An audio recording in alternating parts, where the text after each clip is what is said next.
વંદન અત્યારે ઉપસ્થિત પૂજ્ય સોમરામ બાપુ તેમજ વિવિધ પરગણાના મંડળના પ્રમુખશ્રીઓ મંત્રીશ્રીઓ તેમજ આગેવાનશ્રીઓ રહેવાનું આજ તો હવે આજે આપણા સમાજમાં વિરચંદભાઈની જે મંત્રીને વરણી થઈ અને એમને આ કાર્યક્રમ રાખી આખા સમાજને હાજર રાખી વિવિધ પરગણાના આગેવાનો બોલાવી આપણને દર્શન કરાયા મુલાકાત કરાવી તે બદલ વિરચંદભાઈનો ખૂબ ખૂબ સમાજ વતી હું આભાર માનું છું. અગાઉ હરજીભાઈએ મંજીભાઈએ સમાજના શિક્ષણ માટે બધી વાતો કરી અને ખાસ વાત કરી છે કોચિંગ ક્લાસ.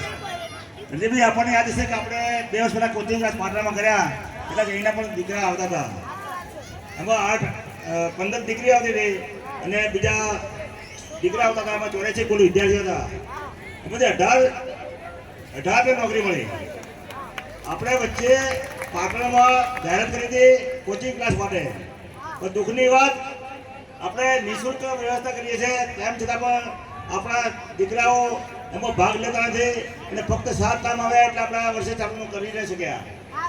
હજી પણ વિનંતી છે કે આપણે આ કરવા તૈયાર છીએ. વિજ્ઞાનભાઈ તમને ખાસ વિનંતી, જ્યારે આવી જાહેરાત થાય તમારા ગામના હોય આપણા પરગણાના હોય દીકરાઓને કહો કે પાટણ બહુ દૂર નથી, કોચિંગ ક્લાસ ચાલુ થાય તો ત્યાં આવે આપણે સારા એકપરથી એમને શિક્ષણ પૂરું પાડશું. અને આપણું એક જ ધ્યેય છે શિક્ષણનો કે શિક્ષણ ફક્ત આપણું ભવિષ્ય સુધરે, આપણા દીકરાઓ નોકરી લાગે દીકરીઓ નોકરી લાગે એના માટે છે.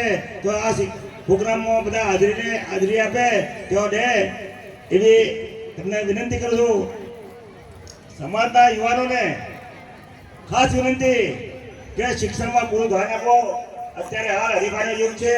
હરીફાઈના યુગમાં કોચિંગ ક્લાસ કરો, સારું શિક્ષણ મળો અને જરૂર પડે તો અમને પણ તમે વાત કરજો. તમને કોઈ જગ્યાએ તકલીફ પડે કે ઇન્ટરવ્યુ હોય તો પણ બંને તો અમે મદદ કરશું. આપણા સમાજને